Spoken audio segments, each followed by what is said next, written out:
একটা ছোট্ট weekend trip, তাও আবার পকেট ফ্রেন্ডলি বাজেটে। প্রাকৃতিক সৌন্দর্য আর তার সাথে দারুণ স্থাপত্যের মন্দির সবই রয়েছে এই জায়গায়। কোথায় কিভাবে যাবে, কোথায় থাকবে এবং থাকা খাওয়া যাওয়া আসা নিয়ে মোট কত খরচ, সবের খোঁজ থাকবে দুটি পর্বের এই ভ্লগে।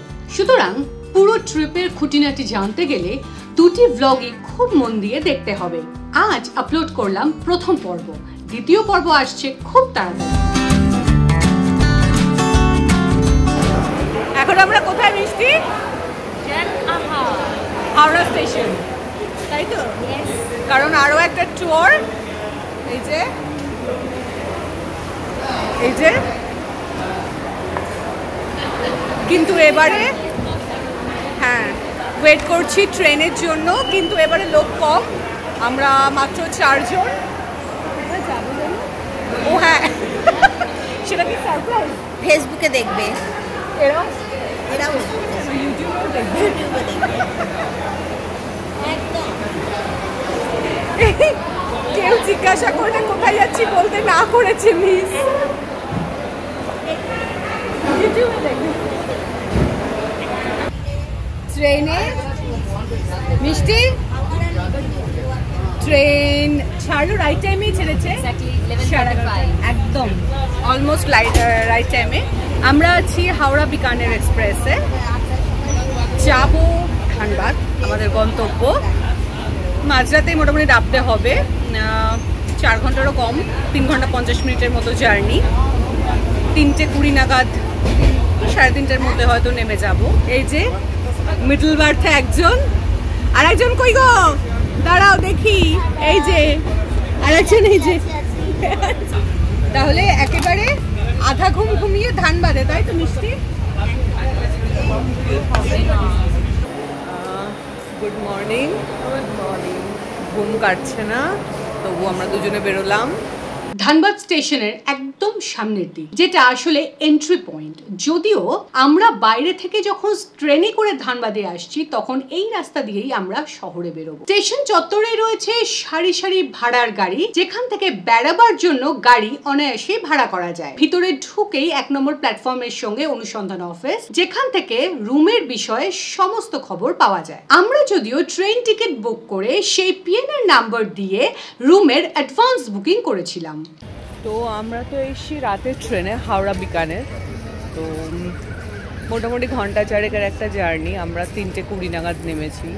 আরও একটা ট্রেনের অপশান আছে মুম্বাই মেল, ওটাও মোটামুটি কাছাকাছি টাইমেই। কেউ চাইলে সকালের ট্রেনেও আসতে পারে।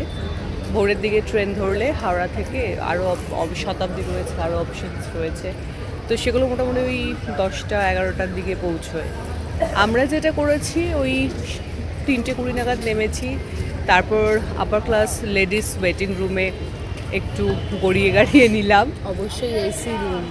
হ্যাঁ, অ্যাকচুয়ালি স্টেশন চত্বর অনেক বড় স্টেশন, পরিষ্কার পরিচ্ছন্ন, খুবই ভালো। আশাই করিনি যে ধানবাদ স্টেশনে এতটা সুন্দর হবে। হ্যাঁ, ফার্স্ট টাইম আসা। এবং আমরা এনকোয়ারিতে গিয়ে যখন এনকোয়ারি করলাম এবং বললাম আমরা অ্যাকচুয়ালি রেলেরই রিটায়ারিং রুম বুক করেছি, কিন্তু সেখানে চেক ইন টাইম হচ্ছে সকাল 8টা।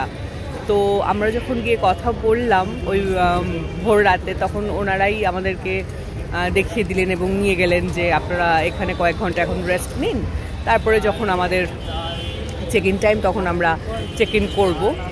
তো এখনও 8টা বাজেনি, এখন 6:30 বাজে। একটু গড়িয়ে নিয়ে আমরা এখন বেরোলাম। এখন দেখা যাক, সাইট সিইংয়ের জন্য একটা গাড়ি আমরা ঠিক করব, তারপর রুমে চেক ইন করবো, দেন তার ফ্রেশ হয়ে ঘুরতে বেরোবো। এই আমাদের রুমের formalities complete. First floor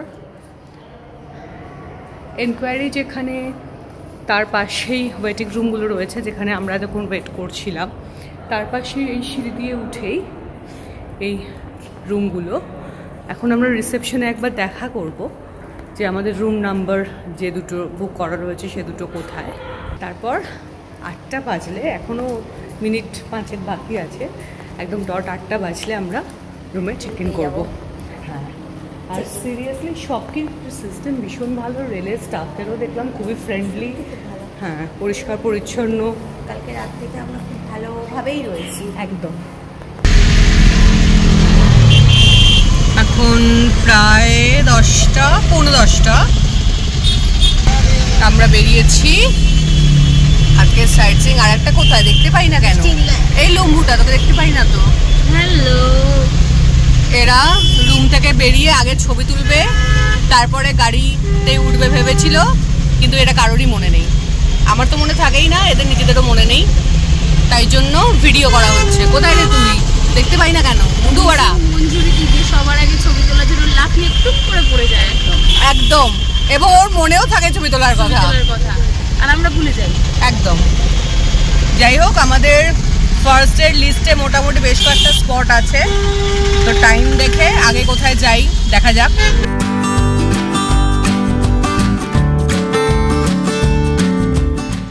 Usri ফলসে যদিও অলরেডি জল শুকানো শুরু হয়ে গেছে,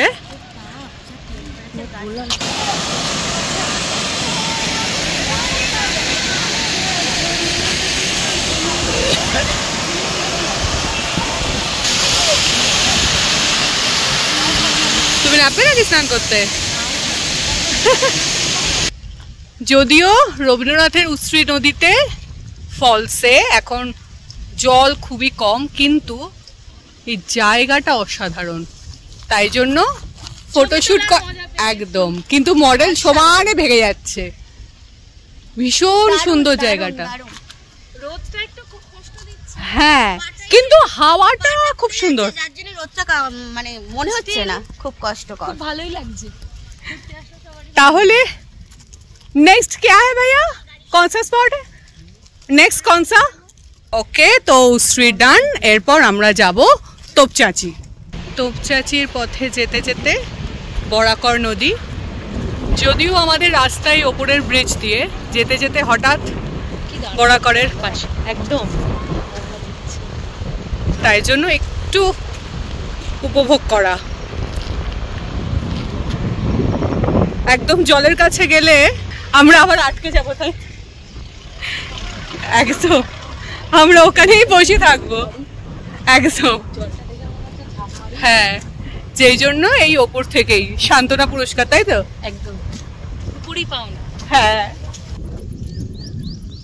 তোপচাঁচি লেক অ্যান্ড ড্যাম, অনেকটা বড় এরিয়া, যদিও এখন দুপুর রোদ, কিন্তু ভিউটা দারুণ। আমাদের বক্তব্য হচ্ছে, এটা যদি বিকেল হতো, দাঁড়িয়ে দাঁড়িয়ে হাওয়া খেতাম, হেঁটে চলে বেড়াতাম, পায়চারি করতাম, হ্যাঁ, তবে একটা দারুণ ব্যাপার হতো। ওই যে দুজন ওদিকে দাঁড়িয়ে গেছে, অ্যাকচুয়ালি এটা ঝরিয়া ওয়াটার সাপ্লাইয়ের মধ্যে পড়ে না? হ্যাঁ, এটা এই ড্যামটা দেখটাও ঝরিয়া ওয়াটার সাপ্লাইয়ের মধ্যে পড়ে। ভীষণ সুন্দর, একদম ক্রিস্টাল ক্লিয়ার জল, দেখে মনে হচ্ছে চারিদিকে পাহাড়ে ঘেরা। লাফাতে লাফাতে এদিকে আমরা চলে এসেছি এই ভিউটার লোভে। ওই যে আমাদের আধা দল, মানে 50%, দুজন মানুষ, তারা ওই দিকেই রয়ে গেছে, আর আমরা দুজন এখানে এই পারে। এই দিক থেকে একটা অসাধারণ ভিউ। এটা একটা কেবিসি প্রশ্ন মিষ্টি, এই জোড়া কুয়োটা কেন তৈরি হয়েছে? এর পেছনের ইতিহাস কি? বলতে পারবো না, কোনো রাজা রানী সুইসাইড করতে পারে, তাদের ভালোবাসার সাক্ষীও রেখে যেতে পারে, বলা যাবে না। সবার জন্য রইল। হ্যাঁ, প্রশ্ন সবার জন্য রইল। বাকি আমরা আবার ওইদিকে ফিরে যাচ্ছি এবার বাড়ির দিকে। একদম ওপারে একটা হনুমানজির মন্দিরও রয়েছে, বেশ খানিকটা উঠতে হয়, সিঁড়িও রয়েছে, কিন্তু এই মুহূর্তে দুপুর হয়ে গেছে, মন্দির বন্ধ, তাই আমরা আর উঠছি না। তো আমাদের আপাতত তোপচাঁচি এখানে ঘোরার শেষ। এই যে এরা দুজন এখানে বসে বসে দাঁড়িয়ে দাঁড়িয়ে কি করছে? তোপচাঁচি দেখছো এখান থেকে? চলো তাহলে পরেরটা। এবার আমরা উত্তম কুমারের বাড়িতে, আমরা সবাই আছি। এই ক্যাম্পাসের ভেতরে ঢুকলাম। মিষ্টি এখন ভাঙাচোরা কী সব দরজা জানলা দেখবে বলছে। অবশ্যই পুরনো একটা বাড়ি।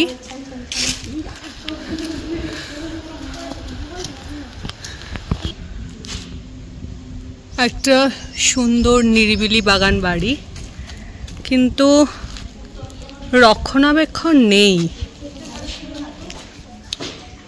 ভিতরে কিছু ভাঙা আসবাব। তবুও এই আশপাশ দিয়ে ঘুরে যাব। এই বাড়িটায় একটুখানি ঢুকবো না সেটা হয় না, তাই জন্যই একবার দেখতে আসা। একদম তোপচাঁচি লেকে যাওয়া আসার রাস্তার মধ্যেই পড়ে। এইবারে এখন আমরা রামরাজ মন্দিরের সামনে। 3টে বেজে গেছে।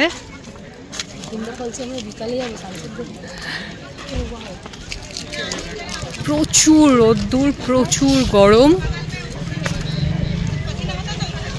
এখানেও পুজো দেওয়ার, ডালা নেওয়ার প্রচুর দোকানপাট রয়েছে। অন্যান্য মেলার মতো দোকানপাট রয়েছে একেবারে।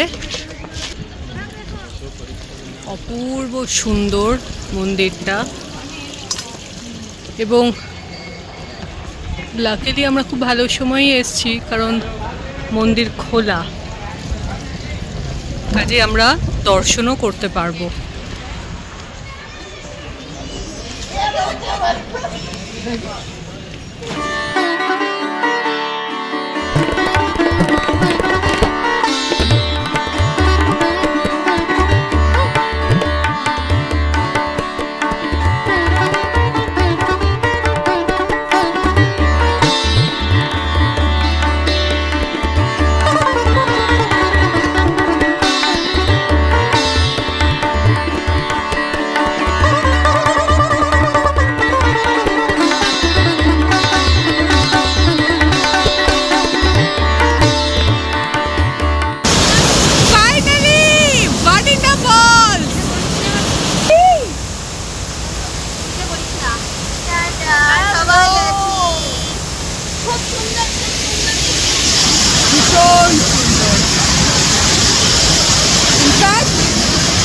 ধানবাদ স্টোর মানে এই ভাটিন্ডা ফলস সবার কাছে মূল আকর্ষণ। আর আমরা আজকে ট্যুরের শেষ এটা রেখেছি, শেষ স্পট আমাদের, যাতে আমরা অনেকটা সময় এখানে কাটাতে পারি।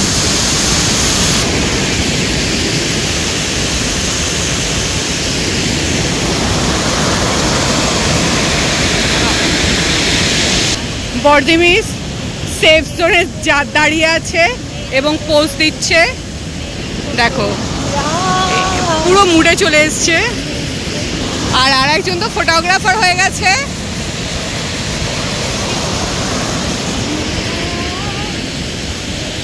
বাও, অলমোস্ট সূর্য ডুবছে। আমরা ওই দূরে ওই দিকটা এক্সপ্লোর করে এবার এদিকে এসছি। কি হয়েছে? আচ্ছা আচ্ছা, আমাদেরকে তাহলে ভাটিন্ডা ঘোরা ডান একদম, কারণ আমরা জল পাহাড়েই বেশি ইন্টারেস্টেড। আরও প্রচুর বসার জায়গা রয়েছে, ওইদিকে বুদ্ধ মূর্তি রয়েছে, আরও অনেক বসার জায়গা রয়েছে, ওপরে পার্ক আছে। যারা ইন্টারেস্টেড তারা অবশ্যই অনেকটা সময় কাটাতে পারো, কিন্তু আমাদের জলেই সময় কেটে গেছে। তো এবার আমরা ব্যাক টু আমাদের রুম। এই আমরা এখন ডিনার করতে যাচ্ছি। স্টেশনটাই আমাদের এবারে ঘর বাড়ি। থাকছিও এখানে, খাবো এখন কি যেন বলে ওটাকে, ভোজনালয়, ওখানে এখন ডিনার করতে যাচ্ছি। তো একটু তাড়াতাড়ি ডিনার করব, কারণ সারাদিন আমরা লাঞ্চও করার টাইম পাইনি। অ্যাকচুয়ালি এখানে বেড়াতে এসে অপশন অনেক আছে, ছোটোখাটো রাস্তায় হোটেল ফোটেল পাওয়াই যায়, লাঞ্চ করাই যায়, কিন্তু আসলে ওই খেতে গেলে ঘুরতে দেরি হয়ে যাবে, এই জন্য আমরা সেই কাজটা করিনি। অ্যাকচুয়ালি আমরা অনেক শুকনো খাবার ক্যারি করেছিলাম, সেটা আমাদের খুব হেল্প করেছে, সারাদিন ওই খেয়েই চালিয়ে দিয়েছি। তো এখন ফাইনালি ডিনার করতে যাব, ওই জন্য তাড়াতাড়ি। আর হ্যাঁ, অবশ্যই খেয়ে নিয়ে তোমাদের একটা রুম ট্যুরও দেবো। রিটায়ারিং রুমগুলো বেশ ভালো, কমফোর্টেবল, তো সেগুলো অবশ্যই সবাইকে দেখাবো। এই যে মঞ্জুরি এখন আমাদের খাওয়া দেখছে ভিডিও কলে। এই যে আমরা এখন খাবো দাবো, মিস এখনো পাইনি। আর দুটো করে ডিম দেখে মঞ্জুরি খুব দুঃখ পাচ্ছে, বলছি আবার নিয়ে যাওয়ার জন্য। এইদিকে এইদিকে এই টেবিলে। হ্যাঁ দেখো তোমাকে আমরা খুবই মিস করেছি এবং হার্টিলি মিস করেছি। আজকে তুই থাকলে ফলসে আরো বেশি মজা হতো রে। হ্যাঁ ওইটাই সাবাসাবি করতাম আমি গেলে। হ্যাঁ হ্যাঁ, ওই সেই জয়া থেকে নিয়ে যেমন সেই ওই যে কোন একটা নদীতে নেমে গেলাম না, প্যান্ট ফ্যান্ট জুতো পেছল খুব পেছল। আজকে আমরা সব জিনিসপত্র রেখে মানে অনেকটা উপরে রেখে যত্ন করে তারপর নেমেছি। কিন্তু না একটা মোটা মেয়ে পড়ে গেছে, বেশ বড় ঘরটা। একটা মোটা আমরা মেয়ে। চেন সিস্টেমে হেঁটে ঠিক আছে, ভালো আজকে আমরা অনেকটা সকালে, মানে যতটা সকালে পারবো ততটা সকালেই বেরিয়ে যাব। এই যে দুই শেঠ লোক মিলে কী সব টাকা পয়সার হিসেব করছে। তো খেয়ে আসলাম আমরা, এই একটু অগোছালো, দুটো রুম আমাদের পাশাপাশি। তো এই বেশ বড় রুমগুলো, সঙ্গে অ্যাটাচড টয়লেট বাথরুম আছে, আর বড় বড় দুটো ফ্যান, কারণ আমরা নন এসি নিয়েছি। এইবারে রুম অ্যাকচুয়ালি বিভিন্ন রকম রয়েছে, এই করিডোর দিয়ে সারি সারি রুম। তো AC, non AC, family room, dormitory অনেক রকম রয়েছে। আমরা অ্যাকচুয়ালি দুটো নন এসি ডাবল রুম নিয়েছি, যেহেতু আমরা 4 জন। তো বেশ কমফোর্টেবল রুমগুলো। যাই হোক, মোট কথা আজকের মতো ইতি। খেয়েছি পেট ভর্তি করে, এবার একটা ঘুম লাগাবো, কালকে সকালবেলা উঠেই আবার বেরিয়ে পড়তে হবে।